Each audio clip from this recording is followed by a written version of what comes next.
The first thing that strikes you about the life story of Susannah Armstrong-Gilmore is that everything's so romantic. The daughter of a Bolshoi ballerina and an American press bureau chief and Pulitzer Prize winner, Susannah fled the KGB from her native Russia at the tender age of 4 with her mother. Since then, Susannah's devoted much of her life to the caring and training of horses.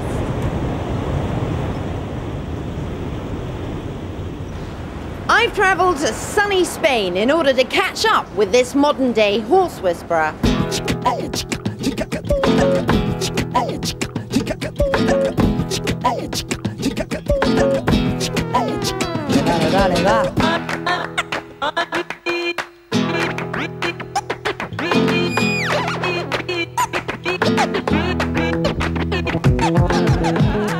I hope she's not too mad.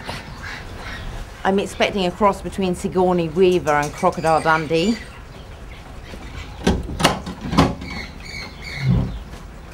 Susannah! How are you? Good to see you. Good to see you. Come in. Wow. You're originally from Russia. Would you say you feel Russian? I always say, being a mixture of things, that I have a Russian heart. I grew up in England. I went to school in England. That I have a British sense of humour, if you like, and an American passport. My mother always said it was like my Tatar heritage, that somewhere in me must be these sort of wild horse people. Your parents' love story has to be one of the greatest romantic stories ever told. In fact, it was made into a film. It was a Hollywood representation of their love story, which was an amazing story.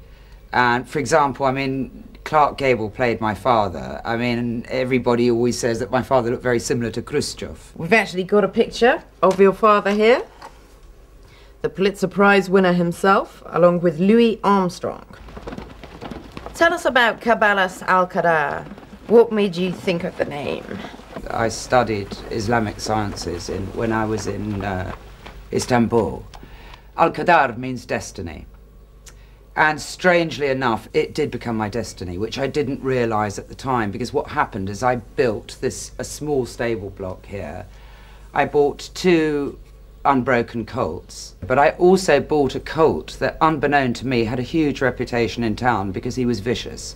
And when I started breaking in this colt, I mean, my neighbours would see me fighting on this corner, fighting on that corner, and I was going to get, he's going to kill you! I mean, look at my hands. I used to have lovely hands, and this horse broke nearly every one of my fingers. And it was like the challenge of, you know, I was determined. I used to spend hours sitting with him, being with him, well, trying to get near him, because to begin with, you couldn't get in the box with him, because, I mean, he would just, you know, attack you every time. And I realised that he was in a lot of pain, and I really wanted to break through that, because he was angry, really, really angry.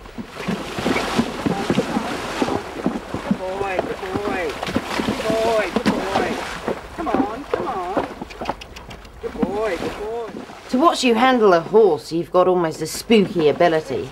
Is it something that has come to you after years of training, or have you always had an affinity with horses? I've got quite a unique way of working, where it's all body language. And this is, again, you go back to the thing where intuitively, because of my passion, I move my body in such a way that the horses understand what I'm saying to them. I know by the horse's movements whether he is ready to listen to me. Free spirits such as horses, people, you don't want to tame them. I think in relationships, I think that's very often where things go wrong, where somebody maybe is a free spirit, and then somebody comes along and says, right, you've got to do this, this, this, and this. Horses are the same. You've got to let them be free, and you let them come to you. And what would you say the future holds for Susannah Armstrong-Gilmore? Well, I don't really feel there's anything missing in my life, so I don't look to the future. I'm very happy now. And, you know, it's taken me a lot of years to sort of reach a point where I feel like I'm living for the moment. Pirata de agua salada soy, pirata de agua de fuego llevo, pirata de